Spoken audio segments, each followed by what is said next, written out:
Since this episode was recorded, there's been a major update. On July 2nd, 2025, Bryan Kohberger pled guilty to 4 counts of first-degree murder and 1 count of felony burglary, avoiding the death penalty. And just 3 weeks later, on July 23rd, he was sentenced to 4 consecutive life sentences without parole and an additional 10 years for burglary. The court also imposed a $270,000 restitution and civil penalties.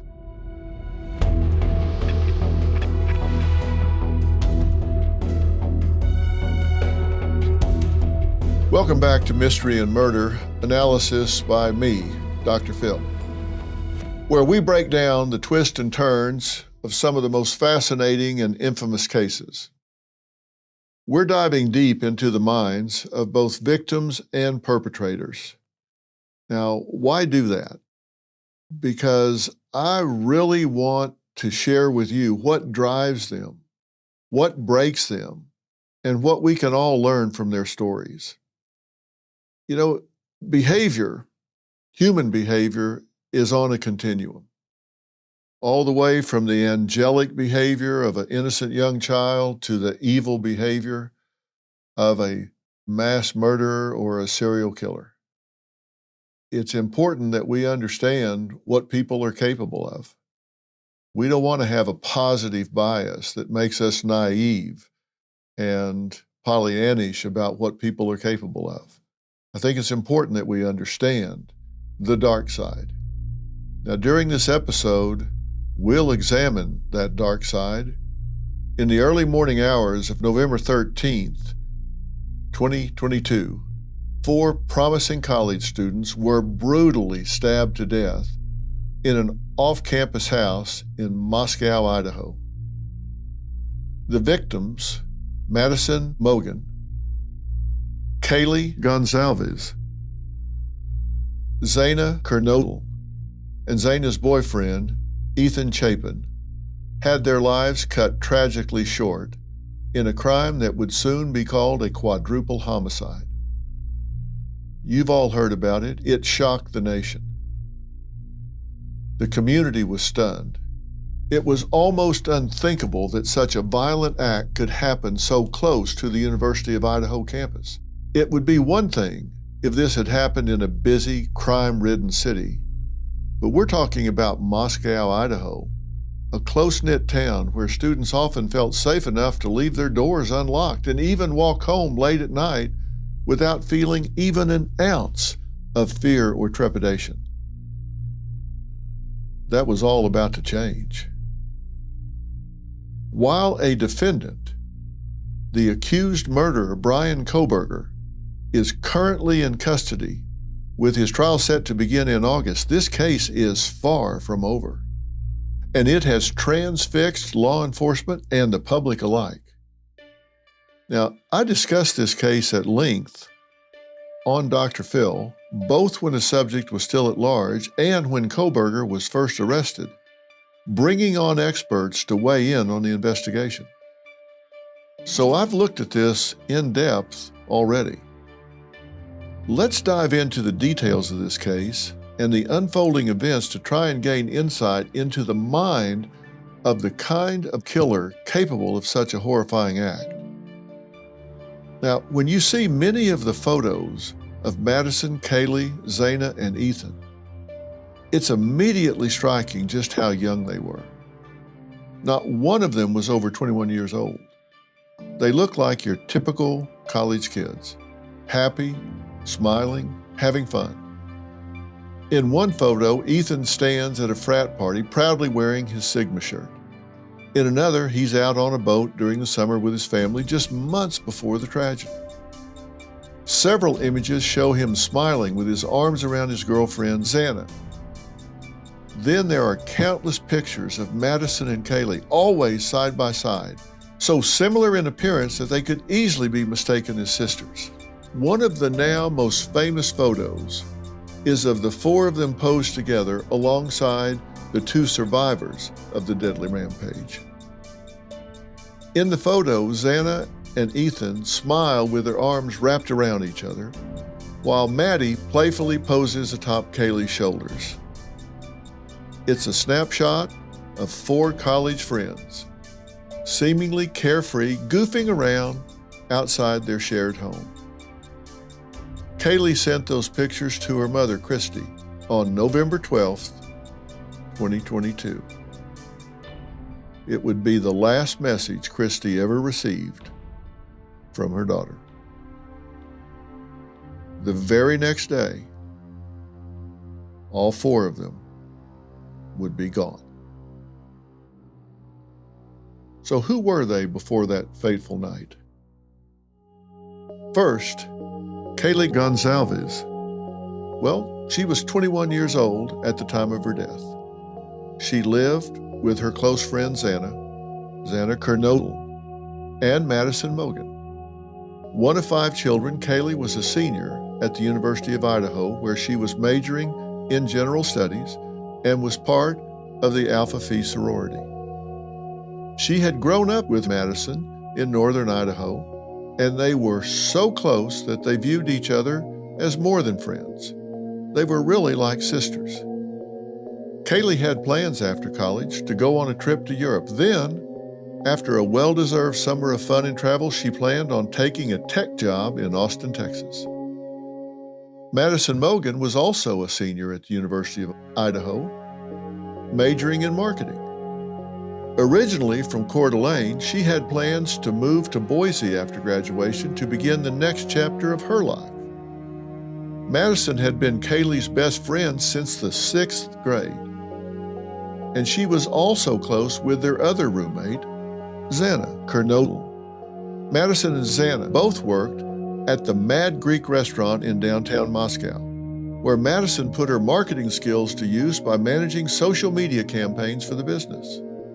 Then we have Xana Kernodle, who was roommates and friends with Kaylee and Madison, as well as her boyfriend Ethan, who was at the house spending the night at the time of the murders. Now, Xana was only 20. She was a marketing major and a junior at U of I. Before they started dating, Xana and Ethan Chapin were close friends. According to Ethan's mother, by the summer of 22, Xana had grown especially close with Ethan's family and was regularly spending time with him. They were described as a happy, inseparable couple. Xana wanted to do good in this world. This struck me. At her 2020 high school graduation, Xana decorated her cap with flowers, butterflies, and the phrase, "For the lives that I will change." Meanwhile, her boyfriend, Ethan Chapin, had just turned 20 only a few weeks earlier.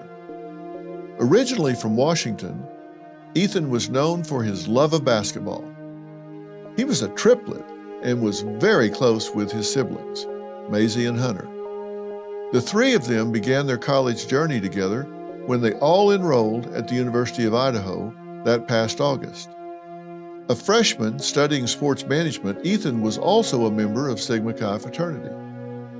So, all normal students, with plans ahead, things to look forward to.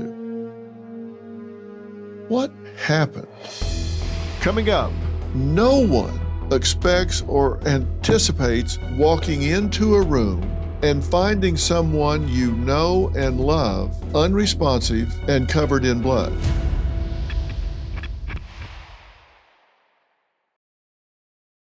Whether it's talk of a Nobel Peace Prize or fears of World War III, one thing's certain: uncertainty rules the day. And when the world feels this unstable, your finances are on the line. If Iran blocks the Strait of Hormuz, oil prices could skyrocket just like the 1970s. That triggered inflation, gas shortages, and a weakening dollar. Wall Street's already tense. Goldman Sachs sees sustained recession risk, and JP Morgan warns of a potential oil shock. Add in $36 trillion in national debt, and the financial pressure is real. This isn't hype, it's a wake-up call. The time to act is now. That's why I trust Preserve Gold. When the world turns unstable, smart folks turn to gold and silver. Text Dr. Phil to 50505 to get your free precious metals guide from Preserve Gold. As a bonus, you can get up to $15,000 in free silver with a qualified purchase. So don't wait. Text Dr. Phil to 50505 today.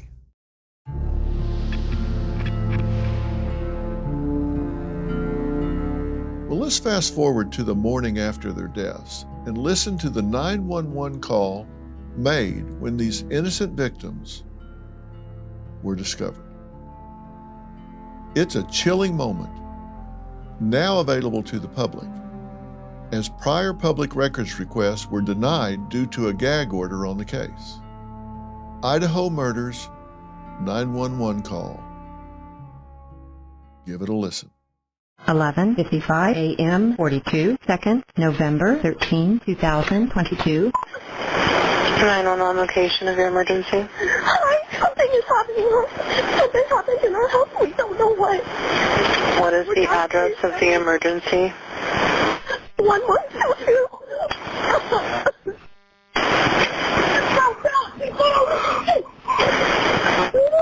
What is the rest of the address? Oh, Kings Road.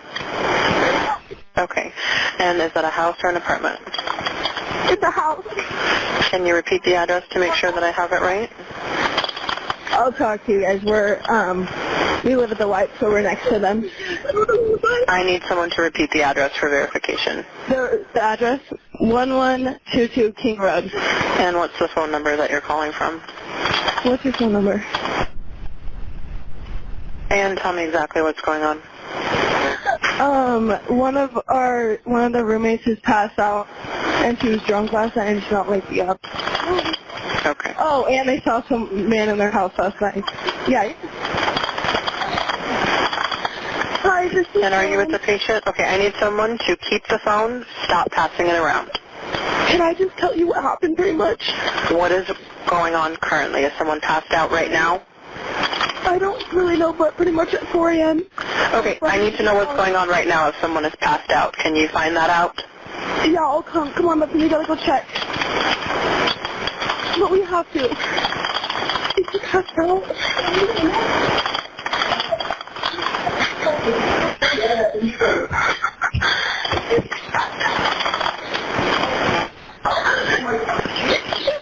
What's wrong? She's not waking up. Okay, one moment. I'm getting help started that way. Okay, thank you. What's wrong?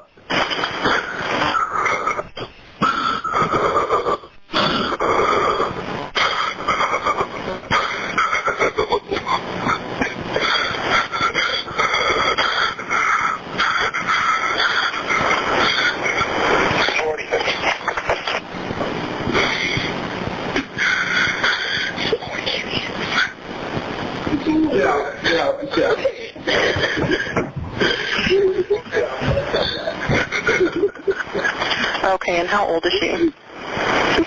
She's 20. 20, you said? Yes, 20 here to Okay. them. Hello?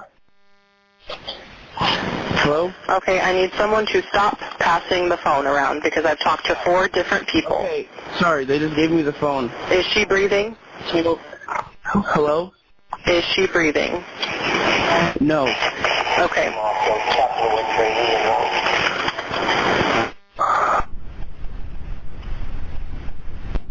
You need to talk to them, okay? I can't talk to them. I need you to talk to them. Okay. Hello. Okay.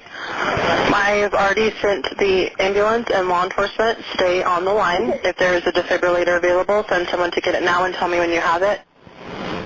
Say that again. There's a police here right now. Okay. If there's a defibrillator available, send someone to get it now and tell me when you have it. We don't have one.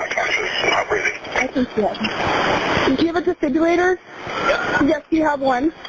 Are you talking to the officer? Yes. Okay, I'm going to let you go since he's there with you and can help you. Okay, thank you. Bye. Okay. 11:59 a.m. 49 seconds, November 13, 2022. Now, as you just heard, it's an understandably frantic and emotional 911 call.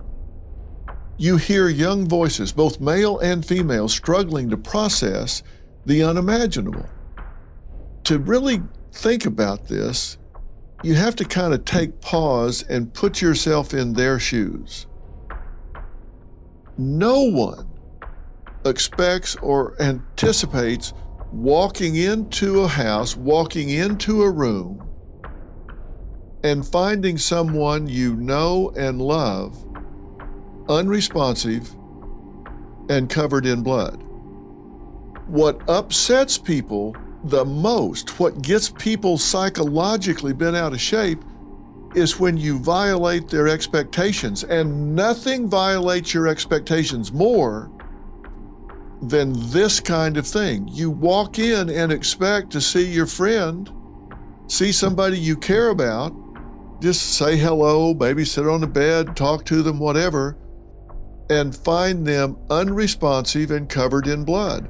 This is the number one stressor that you could ever put upon someone. Now, as of now, the identities of the callers have not been publicly confirmed. However, one speaker does refer to one of the victims as her roommate. That's because there were other roommates present in the home during the killer's stabbing rampage, terrified and unaware of the full scope of the horrors unfolding just outside their doors.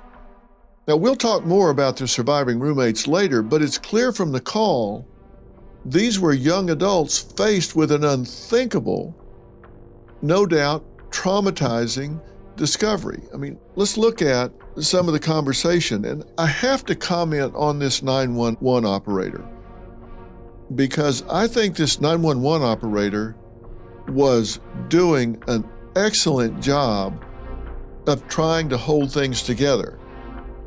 Recognize the situation, because 911 operators typically encounter people at some of the darkest moments of their lives.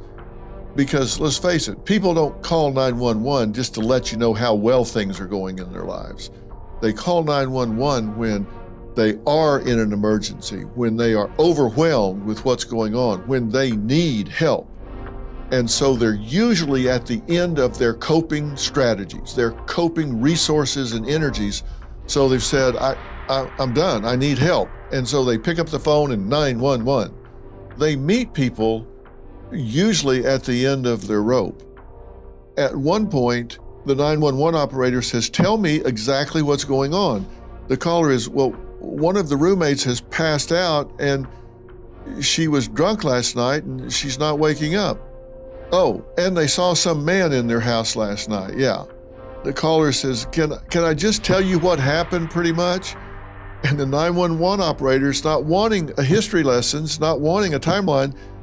The 911 operator is trying to deal with the current emergent situation and says, what is going on currently? Has someone passed out right now? And the caller says, I don't really know. But pretty much at 4 a.m., 911 operator, okay, I need to know what's going on right now. If someone has passed out, can you find out? Next comment, is she passed out? Caller, no, she's not. She's not waking up. Yeah. And then the operator again, I'm getting help started that way. Okay, thank you. Oh, okay. She says, how old is she?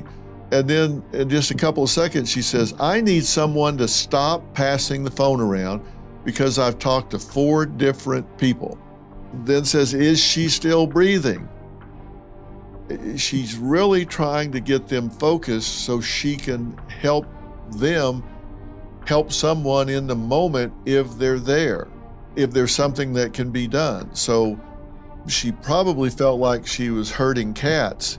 At that point, the phone's getting passed around. She can't get a complete thought or a coherent version of what's going on, but stayed calm and focused until she got someone there and she could turn it over at that point. And I'm not being critical of the people on the other end of the line, because the mental impact of finding a dead body, as I said, is the number one stressor. If you look at the research, the psychological research on what are the biggest stressors you can have in your life, it's losing a loved one. And then you can break that down, and it's losing a loved one suddenly. You can break that down further, and it's losing a loved one suddenly and violently. So these young people are dealing with the ultimate stress event. So you can't hold them to any high standard of cognitive efficiency. So I'm not being critical of them at all. I'm just saying that for a 911 operator to handle that is very difficult. The people on the other end of that phone are going to be in shock and disbelief. So they're going to be experiencing immediate numbness. They're going to have difficulty thinking, focusing, problem solving, making decisions, even processing what they're seeing. The brain can go into kind of a denial mode, and people often describe it as feeling a buzzing in their head at that point. And you go into an adrenaline mode. It's the fight or flight reaction. And with the fight or flight, they sometimes just freeze up.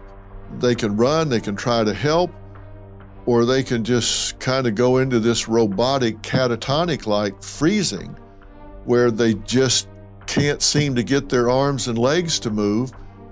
They can't seem to make a coherent sentence as much as they might want to. And that's because they have difficulty focusing. And if you can't focus, you get confused. You have trouble understanding even simple requests or formulating simple answers. If you've ever driven up on an accident on the highway, you sometimes see people walking around in a zombie-like state if they've survived the crash. And sometimes they'll walk right into traffic. The best thing you can do in that situation is give them a very simple instruction. Walk over there, sit down. Walk, sit, because they are in shock. Even simple commands can be difficult. And when you're not there and you're just on the phone, these young people were having a real difficult time getting focused. Now, I'm spending time talking about this because it's going to be important later in terms of understanding the conduct or behavior of what may have happened during the night when people may have become really, really scared. If someone was in the house and you go into paralysis at that point. So we'll have to think about that as well when we get into what standard we hold people to at that particular point. There are also physical reactions, of course. People often feel nauseated. There can be vomiting, shortness of breath. I mean, your heart just starts pounding. And you can be obviously dizzy. You get lightheaded. Sometimes people faint or pass out. And of course, the emotions just run rampant. No question about that. Then people can just feel completely overwhelmed. And if it gets too much, they start to dissociate. They can just say, this is just too much to handle. And they just remove themselves from the situation mentally. It's like they go somewhere else in their mind because they can't deal with what's going on at that point. Now, of course, the police, as you heard on the 911 call, are there. So the call ends, and the police have reported to the house and are presented, as you can imagine, with a gruesome crime scene. Madison, Kaylee, Xana, and Ethan had all been stabbed to death, likely when they were asleep in their beds. Let's break down the evidence at the crime scene and talk about what was found. The victim locations.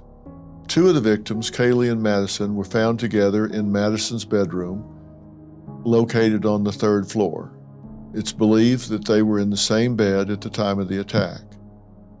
Meanwhile, Xana and Ethan were found together in her bedroom on the 2nd floor. Now, police believe the killer entered with no signs of forced entry, and nothing appeared to have been stolen.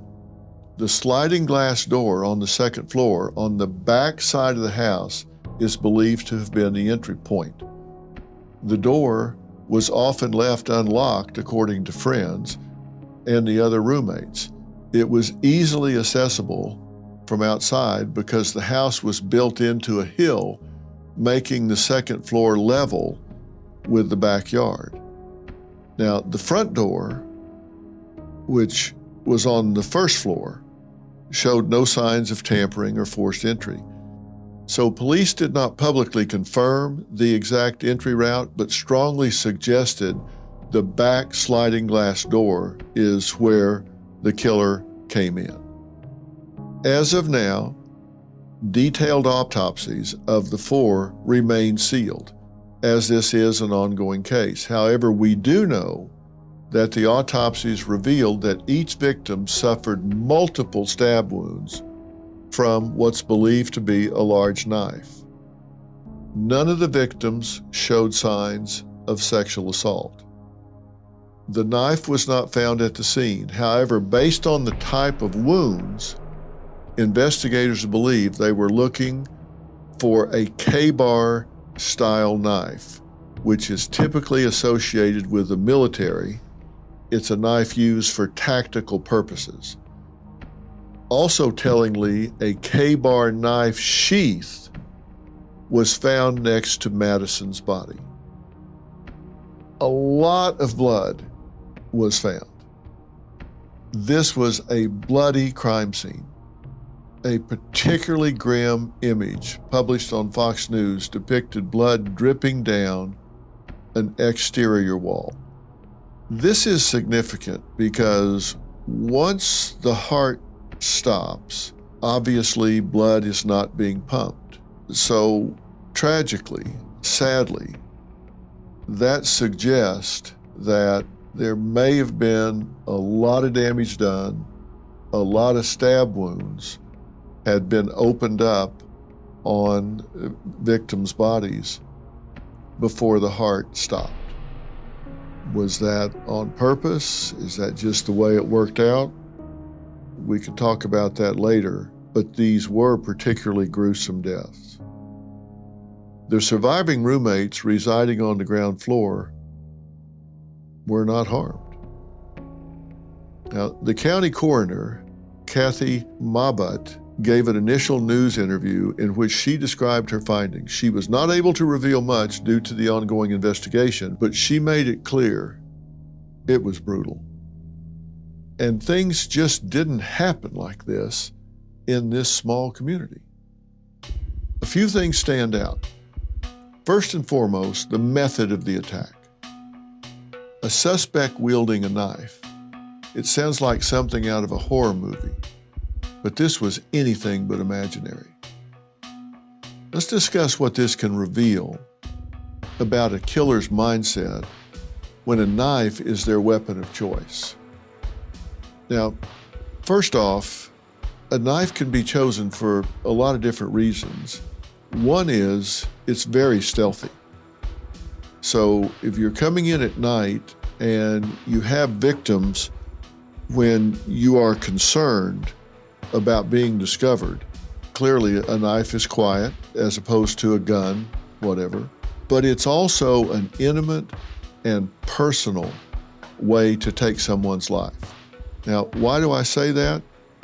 Because it requires you to get very close to the individual and often have physical contact. That may indicate more than just wanting to be stealthy. It may indicate that the killer wanted to be physically close to the victim. It can imply a desire for closeness, and it can also indicate that there could have been rage or personal resentment involved where they wanted to be close to the individual to experience their pain with what was going on. They wanted to have a sensation of power and control. The act of stabbing enables the killer, for a fleeting moment, to feel physically powerful, to reign supreme over that individual, up close and personal. And this can be appealing to those who may feel powerless in other areas of their life or may feel invisible to the person they're aggressing against. Maybe they feel overlooked by this individual. Maybe they feel that they have been slighted by this individual. And now they can present themselves in a way where they're up close, personal, in their face, and say, you're going to pay attention to me now, aren't you? It can also be symbolic. It may suggest sexual frustration, emotional rage. It can be finishing feelings they have of rejection, being pushed aside. And if you want to get Freudian, there is penetration here. It can be a substitute sexually in other ways. Now, repeated stabbing versus just one stab to the heart or cutting someone's throat can indicate real psychopathy or antisocial traits, because it takes a certain kind of coldness, a lack of regard for human suffering, because as I said, this is a brutal way, a painful way to die. Being stabbed, particularly with a big K-bar knife, which is something that you see in military movies like Rambo or something like that, where they have this big, like some people call it a Bowie knife or hunting knife or whatever. It's a very brutal, painful thing to be stabbed with, as you can well imagine. So that's why we talk about rage, and that's why we say it's a very brutal, painful way to die. This gives the killer something to observe, something to share with the individual, the infliction of this pain. They want to witness the victim hurting and sometimes groveling in front of them. It can feed a real sadistic need on their part. These are sick individuals that do this. Look, understandably, word spread like wildfire that 4 students had been murdered. And this shook this college campus community in this town to its core. There was a murderer that was potentially walking amongst them. And the pressure was on to find this killer before he could potentially do more harm. Now, 3 days after the murders, on November 16th, authorities held a press conference featuring Moscow police, the Idaho State Director, Kedrick Wills, and the University of Idaho President, Scott Green. With emotions running high, it was all hands on deck to address the growing public concern. Here's what Moscow Police Chief James Fry had to say at the time. Investigators are working to develop a timeline to relevant events. Autopsies are taking place today on all the victims so we can continue to gather evidence and solve the crime. Investigators are working to follow up on all leads and to identify a person of interest. Based on details at the scene, we believe this was an isolated, targeted attack on our victims. We do not have a suspect at this time, and that individual is still out there. We cannot say that there's no threat to the community, and as we have stated, please stay vigilant, report any suspicious activity, and be aware of your surroundings at all times. What we don't know, the identity and location of the suspect, the location of the knife or any clothing that was worn by the suspect. Currently, we have 25 plus investigators working this case, as well as assistance from the Federal Bureau of Investigation and the Idaho State Police. Now, quite naturally, people were really upset, and reporters flooded the chief with questions about the case. This was unfolding right before Thanksgiving break, a time when students are usually looking forward to going home and seeing their families for the holidays. Instead, fear was rippling through campus and beyond. Moscow Police Department press conference addressed all of this. Listen to what was said. You guys have said repeatedly that there's no threat to the public, but we don't know who the suspect is. We don't know where he's at. How is there no threat to the public at this point? Well, that's kind of an unknown. Like I said, we took the information that we had at the time, but we do need to be aware the individual is still out there, right? We need to be vigilant. We need to watch out for our neighbors. We're a community policing community. We've said that for years, and it's a community that watches out for each other. And we need to continue to do that until we can close this off and make an arrest. Why has there been such limited information over the past couple days? I mean, we're almost 4 days into this. Why has it been so limited? Yeah, it's a difficult, we have a lot of information coming in, and, we have tried to push out some information through press releases, but the reality is, I probably should have been standing here a day or so ago, but I'm here now. We're going to continue to be here. We're going to continue to give you the information we can. We care about this community. I care about this community. I've worked here for 27 years. I want this community to be the safest community around. So the mayor's called it a crime of passion. Is there any indication that that's true? We're looking into every aspect of this. I'm not going to stipulate whether it's one thing or another. We're going to continue to investigate until evidence will get that. So, okay. One last question, if I could, Chief. Have we looked at any boyfriends or any ex-boyfriends, any spouses as a potential suspect? I will tell you, we are looking at everyone. Every tip we get, every lead we get. There's no one that we're not going to talk to. There's no one we're not going to interview. There's no one that we're not going to look into.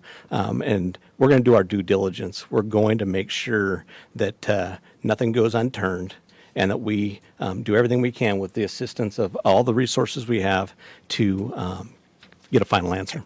All eyes were on this town and this case, and therefore this police force. They were under a massive amount of pressure, quite understandably, to catch this predator. From early on, the FBI was involved in this investigation, and there's a few reasons for that. One being that the Moscow Police Department is a relatively small agency, and they needed the support. They needed the manpower.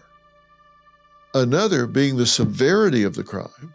Beyond that, the FBI brought in their exceptional forensic and digital expertise, as well as behavioral analysis.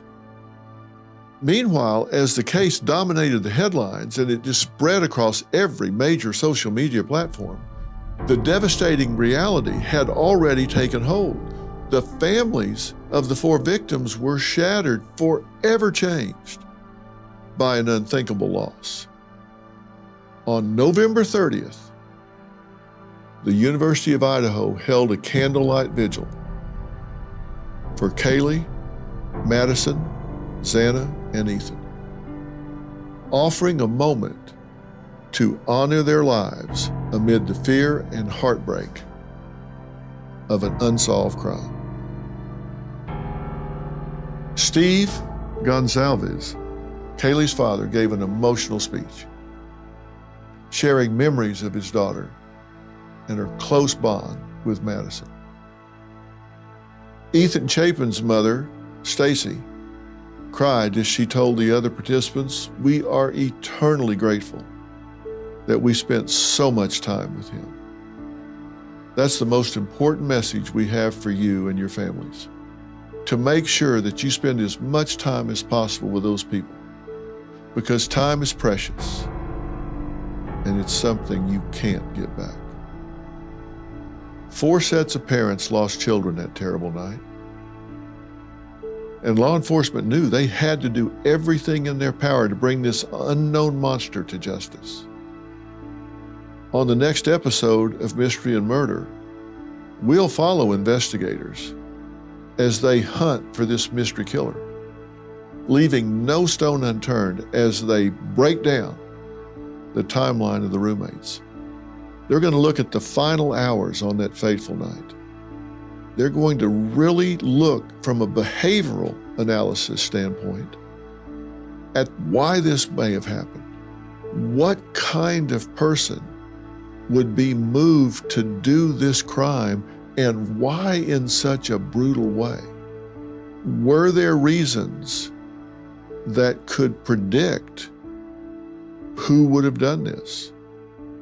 Were there grudges that could identify someone that just had to get this off of their chest, someone that had to even the score? Was there something that could be message from the grave that would identify who could do this? And as we know, this is an ongoing case, but do we know what we think we know? All of that and more on the next episode of Mystery and Murder, analysis by Dr. Phil. Thank you for listening.